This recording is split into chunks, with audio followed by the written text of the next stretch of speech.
So going back to 2013 is when I decided to quit my job and move. I was in Australia. I moved to London and lasted there about a year, and then I ran out of money and had to move back. Whether you on the outside of your market trying to tap back in, or just need a little help to find a way to gain some traction again, you need some market reconnection. We got the answers to your questions. No second thoughts or second guessing. You need some market reconnection. Temelkov here on Market Reconnection, and today I'm excited to be joined with Mr. Luke Charlton. How's it going? I'm doing very well, Ivan. Very excited to be here talking to you. Well, as we were just chatting a couple minutes ago, this is a monumental moment of the podcast because you're the first guest ever that's in the future, because you're in Australia and I'm in the United States, so you're ahead, and you're also the furthest guest in the history of this podcast. So with that being said, let's start out real quick. Tell us a little bit about yourself. How did you get into what you're doing today? A little bit about your backstory. Yeah, so it's a good question. So I have been doing this for about a decade now. So going back to as of this year, 2023. So going back to 2013 is when I decided to quit my job and move. I was in Australia. I moved to London and lasted there about a year, and then I ran out of money and had to move back, which I'll talk about in a second. But basically, I quit my job because I was just I realized because I did a few 9-to-5 jobs, and I realized after the first 6 months, the first 6 months would be great because you're kind of learning and you're growing and everything feels good. But after 6 months, for me, because I'm from a government town, basically the only way to move up is if someone dies or if they retire. I'm not even kidding. It's because once you get a government job, people just stay in those positions. So there's no kind of growth opportunities, and every day became very monotonous. So I have to get out, and I kind of I was a personal trainer doing that kind of a little bit on the side, and I loved health and wellness, and then also kind of came across life coaching. So I thought, I'm going to combine coaching and health and be a health coach. And so I moved to London doing that, but I realized I hated that. I hated teaching other people health and wellness, but I really fell in love with the marketing and sales side of things. And I found I had kind of a natural talent for it. So because I started helping other coaches as well. And then I decided, I'm just going to call myself a business coach and start doing that going forward. So that was, literally 10 years ago now. And struggled a lot in the beginning. Got a lot of war stories. As I said, I failed miserably in London and I ran out of money and had to come back. Ended up living with my nan because she was the only one that would let me live with her rent free, basically, the only person in my family. But that allowed me to really take a step back and realize, okay, what I'm doing is not working. Let me just take it a bit slower and focus on the stuff that really works, which of course is the fundamental stuff, the stuff that people don't really want to talk about. But it's what we need to do. Know your market inside and out. And step 1. Step 2, create a really great offer that they would love to buy, right? Simple stuff like that. Build your email list and email it regularly, regularly follow up, because most people aren't ready to buy today, but they will be sometime in the future. Simple stuff like that. So I just started doing the simple stuff, and that's when things started to turn around. And then I also got a side gig in an agency with this guy named Jason Hornung. So I knew I wanted to learn ads. I just had the organic stuff. And so I went from spending, so he charged at the time, I think it was about $70,000 per year for his one-on-one, mastermind type program. And he put up a job in his private Facebook group saying he was hiring for his agency. So basically I got the gig out of 50 people that applied. And so basically he paid me. So he paid me the privilege of learning from him. And I went from spending $20 a day on my own ads to literally over $100,000 a month. Literally overnight, I just got thrown in the deep end. So I learned very quickly what did and what didn't work with paid advertising. And I've worked with him for a couple of years. And then I since started my own advertising agency. That was about 2017. So I've been running ads for clients, since 2016 with Jason, within my own agency since 2017. Spent over 16 million. That was a few years ago when I stopped counting, but a few years ago it was $16 million on ads. So anyway, that's a really brief overview of my journey. And I'm still running ads today for clients. Most of my clients are high ticket service professionals like coaches, for example, like high ticket coaches. So that brings us up to date very quickly, basically. Yeah, yeah. So I'm glad that you mentioned, some of the media spend background that you have and all of that, and I actually want to dive into that. So you kind of fast paced into advertising. It sounds like you kind of had the neck for it. You jumped into it. You learned very fast, from what it sounds like. You just had great opportunities that came your way. So, one thing that I wanted to talk about, as I was kind of reading more into your bio. So, you've been hired by some top ad agencies, and, I've worked with experts like Bob Proctor and Mike Dillard and, Neil Patel. And, these are big names, obviously, in the advertising space. Advertising and marketing have been around for a long time. My question for you is, I would like to get your thoughts on how does one capture such opportunities? How did you get introduced to these kinds of people, just for the audience? Yeah, that's actually, it's part of that story with Jason. So, as I said, when I wanted to learn advertising, and that it was funny, like I bought Jason's course just off a little retargeting ad. He was actually promoting a webinar at the time. And it was a retargeting ad, and it was actually a testimonial of Frank Kern. And I was looking for an advertising expert, and there weren't that many back then in 2015. Jason was one of the main ones. And so I thought, you know what, if it's good enough for Frank Kern, it's good enough for me. I'm just going to buy. So I spent $1,500 off just a sales page. And so I guess that's the first lesson is, research someone, find a really great mentor, because they can really transform your life. And as I said, he put up an ad for his agency to work with him. And that's the second lesson that I would so recommend. Like if I was starting again, I would work with a coach. I would go work for another successful coach. Like if you want to be a relationship coach or whatever industry it is or whatever you do, find someone really successful and go work for them and learn how they run their 7 or 8 figure business. Because I learned so much just from looking at how Jason ran his agency. Like I still use his SOPs and his processes in my agency. I learned so much there. And obviously I learned so much because his clients were like Neil Patel, Dillard, Bob Proctor, etc. Right. And so I was working with them on their campaigns and saw the back ends of their business. And then Jason realized that, so my kind of strength was copywriting. It never was really running ads. I just wanted to learn that. My whole thing was always been copywriting. And so Jason learned about me that I was a copywriter. And so he hired me to write ads for Mike Dillard and Neil Patel and all these other amazing coaches.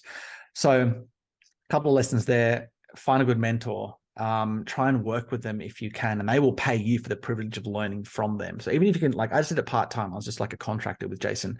So I was still running my own business, coaching business. So that's a huge lesson. And then the other lesson is, as you start working with really, really successful people, you will be introduced to other successful people, because as you know, successful people know other successful people. I can't say that 5 times fast. So that's the other thing, is like just by working with them, Jason, he was connected with those other amazing coaches, which then led the opportunity to me to write copy for them. Something I wanted to touch upon is that, so what I heard you say is proximity is very important, regardless of what industry you're in, because from what you were saying is, because of Jason, like you said, successful people hang around with successful people, like-minded people hang around with like-minded people. So you were wanting to learn the advertising, the marketing space. You got introduced to someone who was very good at it, and from there it just kind of snowballed, so to speak, to be able to create these other opportunities for yourself. Correct? Absolutely. And the thing that I didn't mention in that story actually is, when Jason put the ad out, the way that he wrote the ad was like, hey, it was typical kind of like work from home. Like you work from home, like in your pajamas, like a couple hours per day, and earn like, thousands of dollars per month. So I knew that a lot of people were going to apply for it. So I spent a lot of time thinking through that and that application. And one of the things that I know about entrepreneurs, because I'm sure a lot of entrepreneurs listen to this, obviously, is that it's very hard to find, like you can train someone up, like you can train skill, right? It's very hard to find a motivated person, like someone that wants to take action. And I knew that would be my differentiator. And that's what I tell people all the time. It's so easy to be successful if you just like do the work, right? If you just are motivated in your particular topic or industry, whatever that is, you will be successful, because most people don't want to do the work. It's pretty straightforward. So that's what I communicated on my application, was like, hey, whether you hire me or not, I'm going to still be learning paid advertising, because I know that this is what I want to do. So that's why, and that's one of the reasons why he hired me. So doing the work is a big lesson there as well. And, you know, if you're already in business, obviously it's probably not feasible for you to go and work for someone. Obviously that's if you're kind of starting again, or if you are a new business owner listening to this. But what I think it communicates the value of is it's a network, right? It's so maybe you can't work for someone, but who could you connect with and build a relationship with that would be connected to some other, you know, amazing people? Because as we said, you know, successful people are connected with other successful people. So the real lesson again, or the other lesson, is the value of a network, I think, is key there. As I was kind of reading through your bio, there was something very interesting that I stumbled across, and I want to get your take on this. So on here, it says that you don't use a funnel to get clients. And let's face it, funnels is what everybody's talking about online. Everybody from the fitness space to coaching and everybody in between, right? Let's talk a little bit about why don't you use a funnel? I'm curious. Yeah, well, that comes back to my whole story, which is what I didn't really dive into in the London part. So one of the things that I struggle with, and this is what a lot of other business owners, coaches, experts struggle with, is that, you know, we're trying to always find like, what's the thing that's going to get us to whatever our goal, 100K a month or whatever that revenue goal is. And we're often chasing these bright, shiny objects. And that was me. I was like, okay, one guru said you got to be doing networking events, right? One guru said you got to be doing this LinkedIn strategy. The next one's, and then funnels started to become kind of quite ubiquitous, like well-known. Right. Funnels were known then in 2013, but they were starting to become, I think Russell Brunson started to like make a name for himself really in about 2014, 15. And so I was chasing all these bright, shiny strategies. And when I got back from London, like broke, I realized like that is obviously not very feasible. I need to find something that works, right? And what I said, I started like looking at the fundamentals and looking at like what other successful online people did before all these kind of new strategies came out, and what people were doing like 100 years ago. People like Claude Hopkins and all the famous copywriters, Gene Schwartz and Robert Collier and all that. What they did was very simple. Obviously it was offline, but what they would do is they would advertise a free guide or like a product. They would sell a product, and the goal for that was to build a list, either a customer list or like a lead list, right? And then they would direct mail that list, and that, you know, copied online is just building an email list and emailing that list regularly. Very simple strategy. And so I thought, you know what, and this is what people did at the beginning of the internet, like when there was only emails, just like kind of build an email list with a free opt-in guide, free book, it used to be free ebook, and then email them. So I thought, you know, that's what I'm just going to focus on. I'm not going to change to all these other funnel strategies. I'm just going to build a list and email it. So when I say, you know, getting clients without a funnel, what I mean by that is, yeah, I just do an opt-in and then it's simple email follow-up. There's no kind of like upsells, downsells, webinar, complex automation sequences, bot strategies, you know, what's the latest thing, chat GPT stuff, you know, it's no, I have a Facebook group, but that's not like the foundation of my strategy. Is just get a quality lead, right? So you've got to advertise the right free guide. You can't just advertise any free guide, because a lot of people have done that before and they're like, oh, the leads are crap. It's like, well, you need to get the right guide out there. Anyway, just get good quality leads onto your list, and then I teach you to send one email per day. Just be very consistent with an offer at the end. Yeah. And that's what gets the appointment for me, but for you, it might be a product sale. What I'm hearing you say is this, you know, when we're talking about, the reason I brought up the funnel is because, you know, I think everyone from the 6-figure entrepreneur all the way up to probably even 8-figure entrepreneurs, you know, use funnels in their business because of the popularity of funnels. But what you were saying is that something else that has worked more effectively for you is this, basically to offer a free guide, a very specific free guide, and put it out there. And as a result, be able to create attraction to ultimately build a list from that free guide. And when you build that list, and you're ultimately building a list of very targeted prospects. These are people obviously that have taken interest in the guide, or maybe they've tried doing the guide, because I think a lot of these guides, and you and I both have seen this online everywhere, right? Everybody's offering some kind of a guide. And a lot of people take the guide because in part, they want to try it themselves. They want to try the implementation of the value that they learn. But what they quickly figure out is just that the implementation, the execution of the information that's disclosed is not as easy as it seems to be. So it's basically a lead magnet in a sense is what it is, to be able to attract people so they can come in, and then you can ultimately pitch to them because now they've already expressed interest to something that you have to offer. So it's a very soft type of approach, is from what you're saying, right? To be able to attract people that can ultimately come into your email list, and then you can use that list, you know, to either build a drip campaign or something. Is that kind of what you're talking about? Yeah, absolutely. So I actually spoke about, I've got a podcast that I record as well, like close to daily, just like 5 to 10 minute episodes. And I literally spoke about this a few days ago, where when someone's coming in from your market, think of them as like kind of like a beginner or more experienced, and they're going to be on that spectrum. So for coaches, as an example, you know, coaches that have been doing this for like 2 or 3 years, they'll still opt in for my lead magnet. Coaches that are just starting, they will opt in for the lead magnet as well. So the coach that has invested more time and money, right, they're already going to know that it's probably harder than it looks, right? It's because they've had the experience. They've kind of been around the block. Then there's the newer, brand new coaches that kind of think that they can do it themselves. And this is for every market, by the way. It's not just coaches. Right. That think they can do it themselves, and they're going to try and implement. And they're going to realize eventually, yeah, it's actually a little bit harder. I need help. I'm going to hire Luke or whatever expert, right? So there's different people coming through on that spectrum.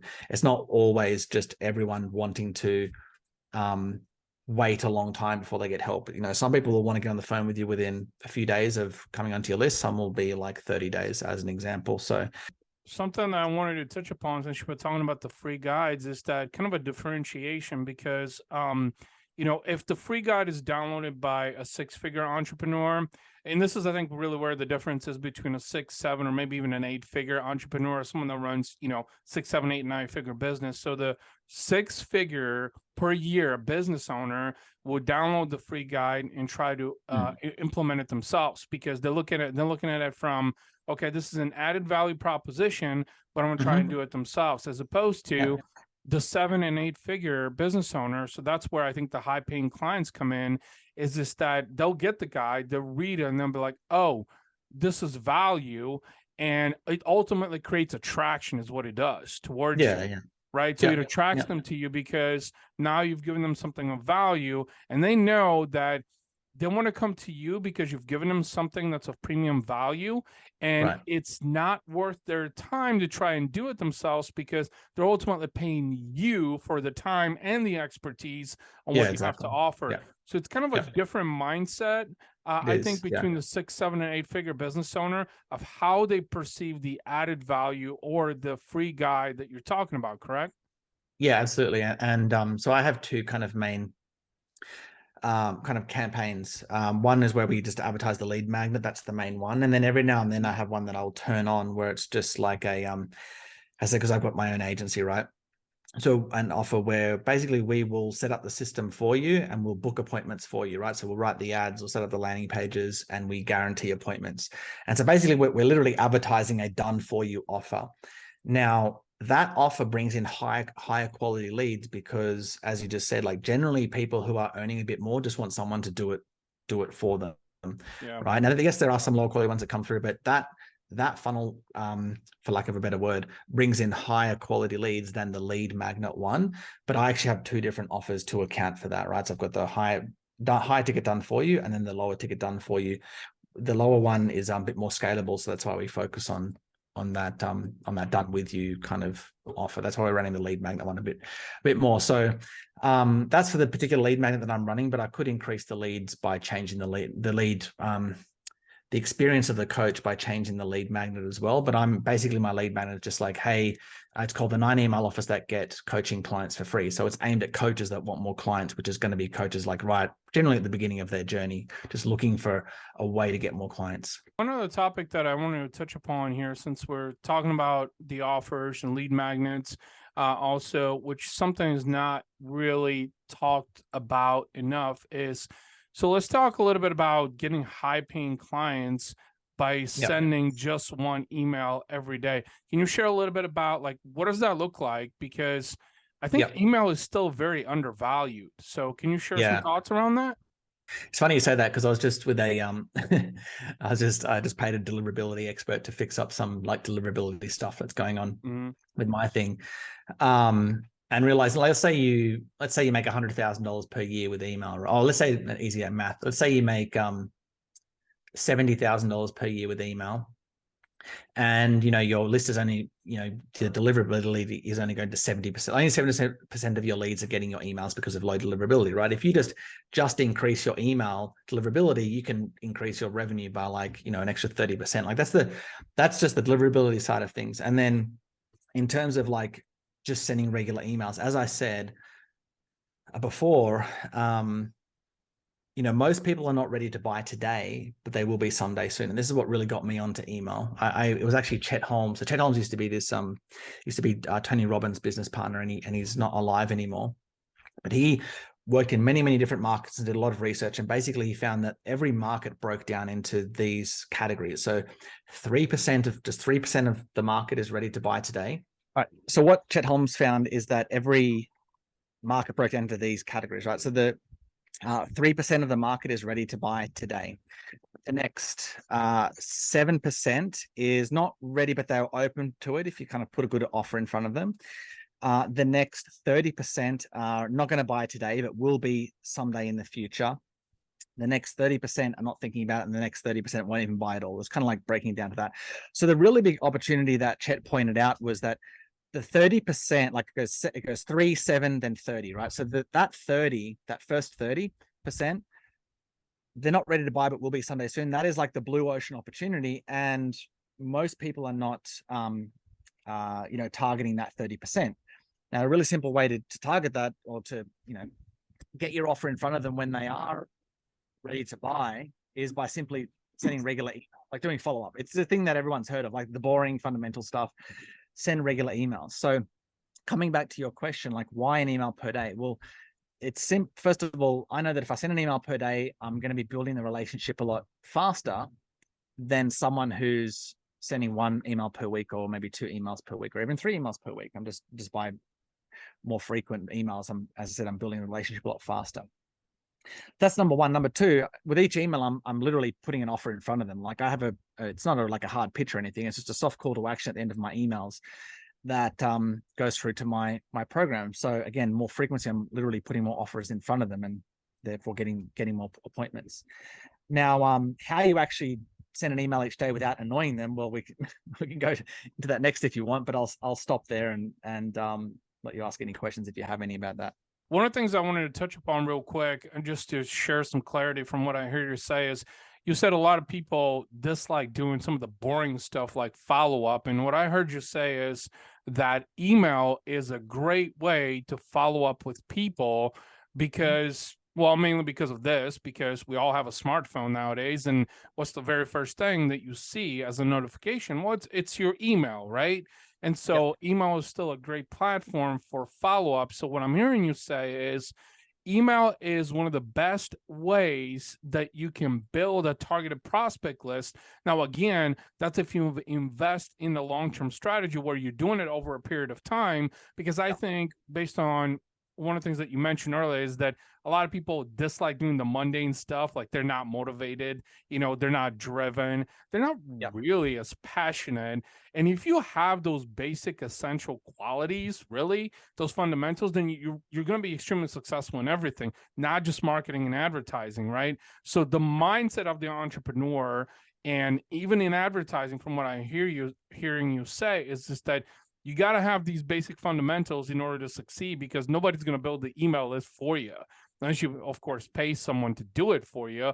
But even then, I think in most cases, a lot of people want to do it themselves, as opposed to, maybe paying someone because you're paying them for their time, for the value, and you're paying for the consistency also, because let's face it, that's where most people fail, right?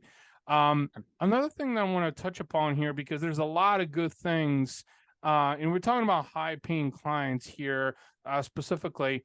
Let's talk a little bit about the million lead ad framework. I want to hear more about what this framework is and how is it beneficial to the 7, 8, 9-figure business. It's basically just an ad framework that I've used to that I use basically for all of my clients when we advertise a free guide. So it's really straightforward, and that's one of the great things about building your list. It's super simple to do. Like I would say 95. Like if I took 100 kind of coaches that most of my clients have never run ads before, and so I teach them in my program, obviously. I would say 95 out of 100, when we launch the campaign, we start generating leads right away, meaning the free guide works right away in KPI and we don't really have to touch it after. Okay. And one of the big reasons why, well, first of all, is you want to have the right free guide. Okay. So you want to advertise a free guide that actually attracts your ideal client and as best as possible repels everyone else. And we can kind of speak about that in a second if you want. But once you have the free guide, then as I said, advertising it, it's super simple because a free guide basically, or a lead magnet, it sells itself. Like for example, if I say, my free guide is called the 9 email offers that get coaching clients for free, I don't really have to add much copy to that. It's like, what is it? It's the 9 email offers, right, that get coaching clients for free. So it's like, you don't, as I said, I don't have to add much more copy to sell it. It sells itself. Like I have a client that has 9 food. So she helps people with IBS, irritable bowel syndrome. And her one's called like, it just happens to be number 9 as well for hers. It's just a coincidence, but hers is like 9 foods that trigger IBS. It's just a list of foods that, hey, if you've got IBS, stay away from these because it'll probably make your stomach a lot worse or whatever. So again, the name of that sells itself. So once you get the guide right, you just keep the copy really simple. So the lead ad framework is what I'm going to go through right now. It's really simple. It's called the PCSC formula. Okay. So that is problem, credibility, solution, call to action. I'll say that again. You start with the problem, then you go into credibility, then solution, call to action. So for example, for Candace, I can't remember specifically what her one says, but I'll kind of just do something off the top of my head. It's like, hey, if you're struggling with IBS, that's the problem, right? Right. Over the last 6 years, this is the credibility. I've helped over 1,000 clients to heal IBS. And that's the credibility. And one of the biggest things that I found that stops them from doing that is them eating the wrong foods, right? So what I've done is I've created a free guide that lists the top 9 foods that trigger IBS. And so if you're currently struggling with this, you want to download this and go through it so you know. And that's the call to action. That's the last bit, right? So that's simple. So as I said, your copy is almost just a slight like calling out the target market, like, hey, are you struggling with this or do you want this result, right? That's the problem. And then the credibility, like who you are, very like 1 sentence, 1 to 2 sentences. And then you go into the solution. I've created this free guide. Here's what you're going to learn, like maybe 3 dot points. You don't even have to have the dot points. You just like, that's just a nice to have thing. And then the C at the end, the call to action. It's like, hey, click here to grab it now. I'll send it to your inbox instantly. So that's, I've used that to generate, personally for clients in my agency, over 500,000 leads, but including all of my clients, but well over 1 million like email subscribers. Can you share maybe a little bit about the psychology behind it? Because I think it's really important to understand, like, why does something so simple? Because in the beginning, you were talking about like these household names, like, 100 years ago, and how they used to advertise in a very traditional way, right? Like offline to basically create attraction. It's a very simple concept, but, can you share a little bit about the psychology behind the lead magnet and the guide, and what does that do and why does it work? I mean, this is really why clients hire me, because they've tried to do it and then just not getting the right leads or whatever they're trying to achieve their marketing campaign. So generally what I see when people advertise a free guide is it's too broad, right? It's meaning it kind of, it's appealing to a lot of different people and not really their dream client in a way. So as I said before, what you want, the goal of a lead magnet, right, is to generate a lead. So what's the definition of a lead? It's like you're, as close to your ideal client as possible. It doesn't mean an email subscriber. Like anyone can generate an email subscriber. It's like, is it an actual lead? Is it someone that's going to buy your product or your service? That's really a lead, right? So we want to get an actual lead, like a prospect on your email list. Okay, so what our guide that's the goal. So what our guide has to do is speak specifically to that prospect, the one that's going to buy. And as I said, as best as possible, you want to repel everyone else. So the best way to do that is you just create a free guide that speaks to a problem or a challenge that this lead is struggling with that no one else is struggling with, right? So Right. I'll give you an example. A frustration that I know coaches struggle with is their emails going into the promotions folder, right? It's really frustrating when you spend like whatever it is, half an hour an hour an email, you send it out and it's either going in spam or the promotions and no one reads it. You're like, it's so frustrating, right? So I could create a free guide, right? How to get your emails in the primary inbox every single time or whatever it is, right? So I could create a process and advertise that. I don't, because I know that e-commerce stores would also be interested in that and other businesses would be interested in that, right? So I just want to create a free guide that speaks specifically to coaches, that helps them with a problem that's going to be leading them to my program, so that's why it's called the 9 email offers that get coaching clients for free, right? So I'm literally putting in the demographic in there, coaching clients, not any other type of clients. So because my lead magnet is speaking specifically to coaches, that's why coaches are opting in for that guide. So basically, to sum up, the way you do it is you create your avatar, right? Everyone's heard this before. You create your customer avatar. You get very clear on who that is, very, very specific. What are their specific frustrations and challenges, problems? And then you create a free guide that speaks to one of those. Just pick one that is I call it a unique frustration. Frustration that they are struggling with that other markets are generally not struggling with. And that's how you'll get them on. Like, I saw a great example the other day. It was like, someone was advertising a free guide of free SOPs for marketing agencies, right? Because agencies in general always, if you've been in it for any length of time, you know what an SOP is, a standard operating procedure. And that's what I use in my agency for my staff, right? And so this free guide was all these they were giving away a bunch of free SOPs for marketing agencies, right? So who's going to be interested in that? Just marketing agencies, because it's built just for them, right? So you want, as I said, it speaks to your ideal client, but it's not really appealing to anyone else. That's the kind of the core approach, the core goal that you want, and the psychology behind creating a great free guide.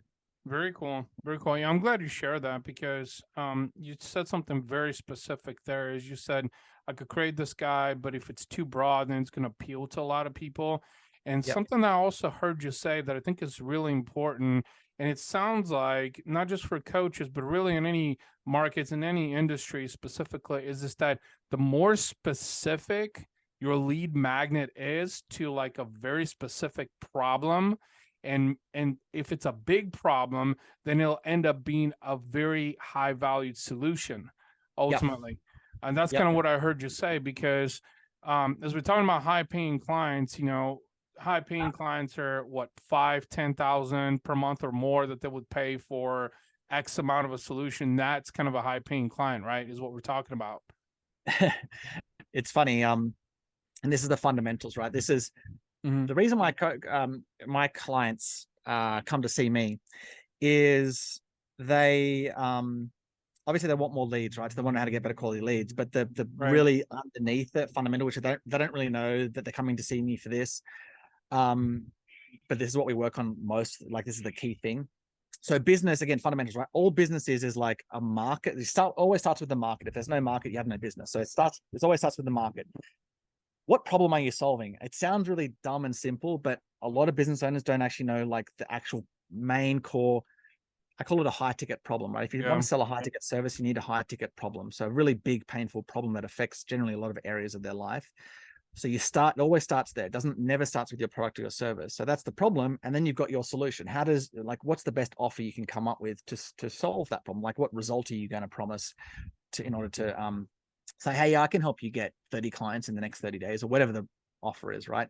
So it always starts with like, and if you get that right, coming back to your question, if you get that right, just picking a really clear, painful problem. Like, I was working with a client yesterday, and she didn't really know like what am I actually solving? Like, what market am I going into? Yeah. And her story was that she struggled with non-alcoholic fatty liver disease. Okay, that was the specific, very clear problem, right? Non-alcoholic fatty liver disease. Right. She reversed it and she healed it. So that's the high ticket problem that we're going after, right? So that's the problem. And then her solution is, I will help you heal or reverse non-alcoholic fatty liver disease. That's the offer. So anyway, really simple. And if we get that right, that's what actually drives your response throughout the whole of your campaigns. Like, yes, it's nice to have a good lead magnet, but if that underneath fundamental high ticket problem, you're not actually speaking to that, you're not going to get people booking appointments. You're not going to get people buying your product or your service. So a big part of what my clients come to me for is actually, and they don't really know it, is to help them get that clarity on what problem you're actually solving, number one. And then obviously, then how do you create a lead magnet to attract the client with that problem?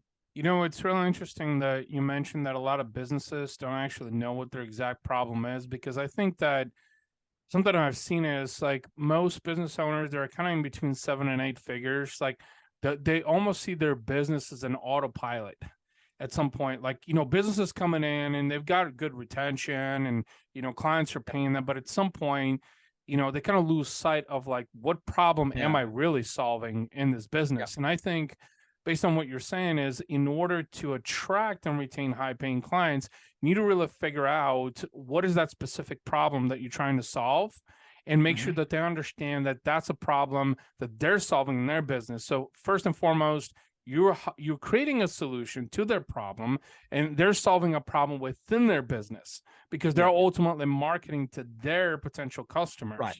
And, it's so interesting because up until recently, I was having a discussion with a couple of people who, 8-figure business owners, and they don't even really have core values in their business. And I'm like, wait, you operate an 8-figure business and you don't even have core values? So like, why do even people come to you in the first place? Is it because they just like you? Which really is a trade, right? In business, you got to have likability. But beyond that, like, what problem are you really solving, right?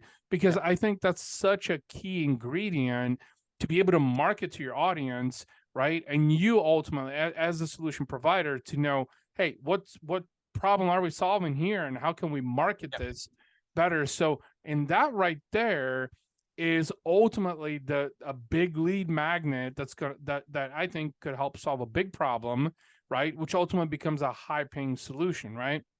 Yeah, absolutely.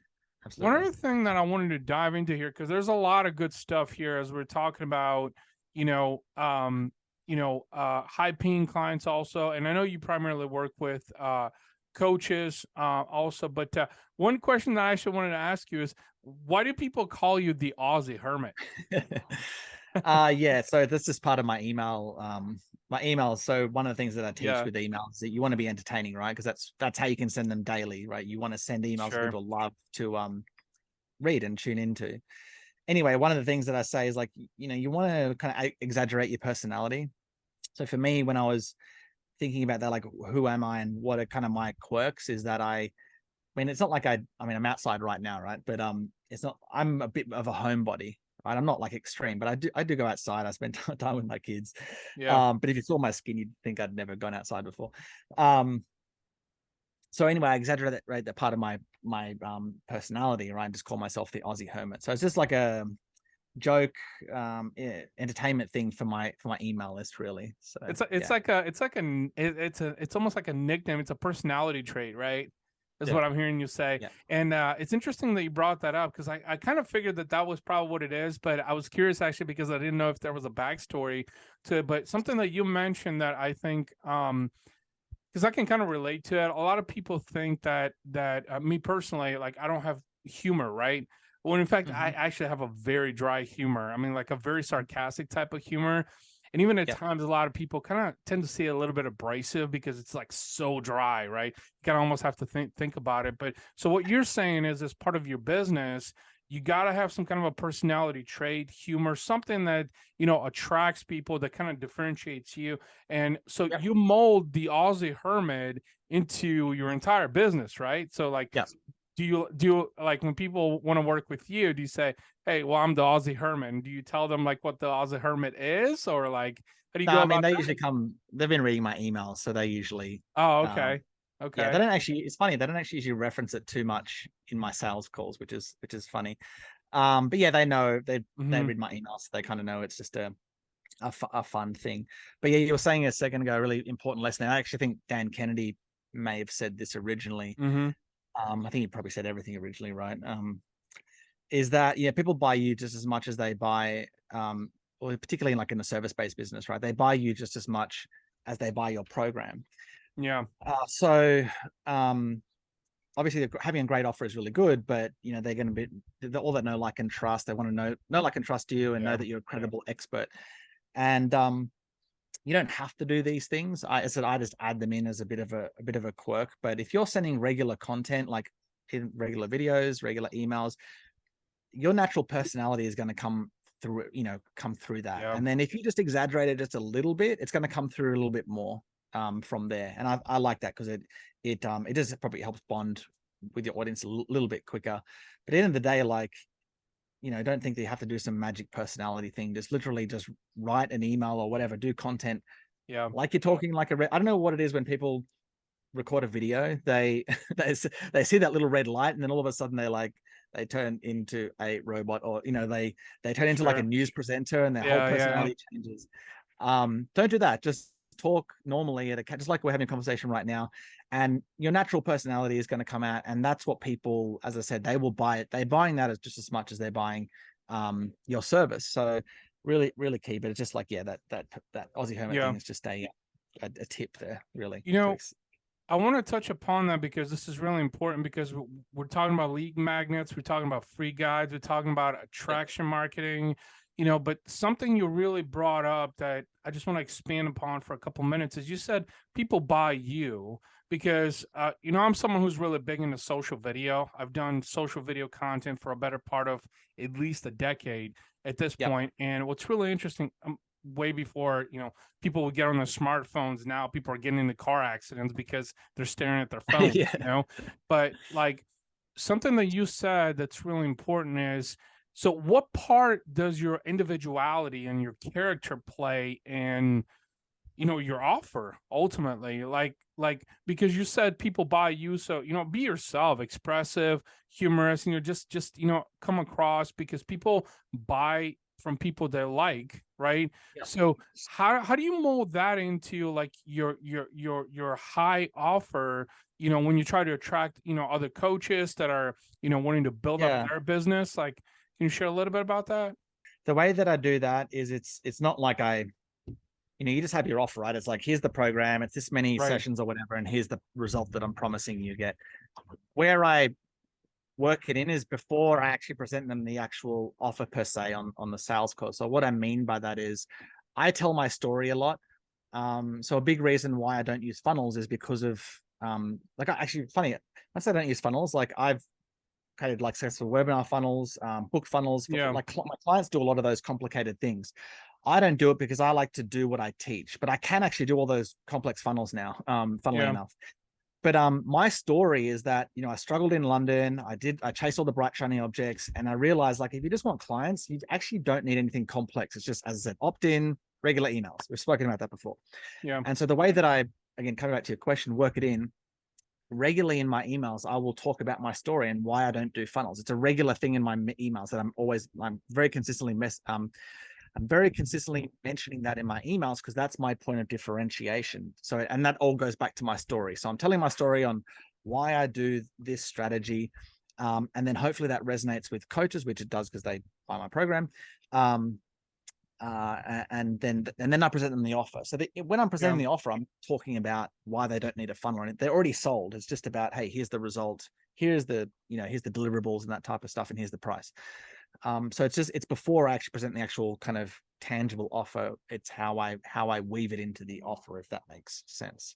Yeah, absolutely. And I'm glad you touched upon that, because you said your story. I think a lot of people don't understand, especially in the marketing industry, and someone like me who's been in it for over 2 decades, I've seen a lot of people who kind of almost cold-hearted about how they sell. Like, they just want, like you said, you were chasing shiny objects back in London. Then you realize, like, if I'm chasing shiny objects, I'll never get to the shiny objects because I don't have a clear why of why I'm doing this, let alone, am I even passionate about what I do? Or am I just chasing money and fancy cars, big houses?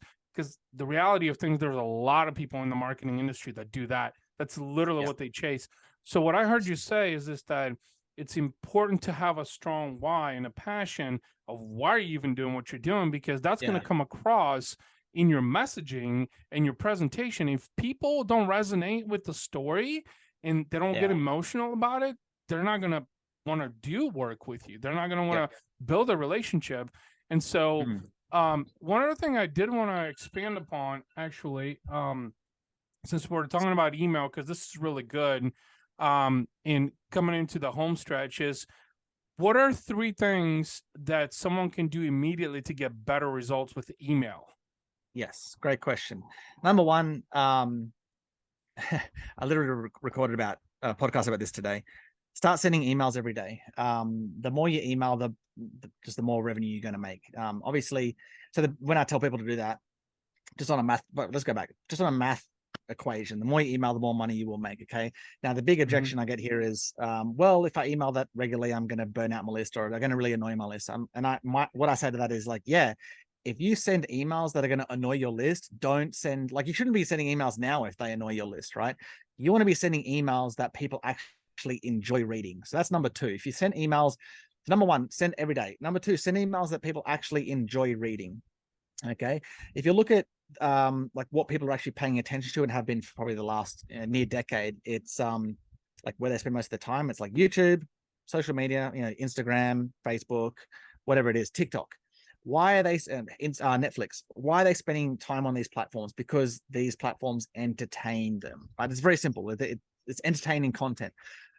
So if you want people to read your emails, they need to be entertaining. Now, that does not mean you need to be funny or anything like that. You can get entertaining content for your emails all over the place. Okay. The best way I can demonstrate that is just join my email list, and you'll see how I do it. I'll talk about my framework in a second, but you literally can get content from all over the web. Like I saw I was on another interview the other day, and I said, look, I'm going to search something right now. And I went on to news.com.au, which is a generic mainstream media site over here.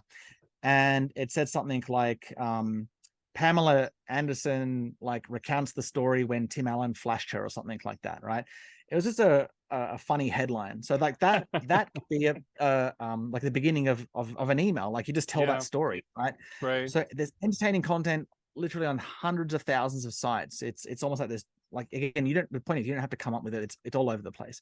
But also you will have your own personal stories that you can tell, client stories. So there's all these different types of stories. And that's the easiest way to create entertaining content, is just tell a story, and you can get stories from all over the place.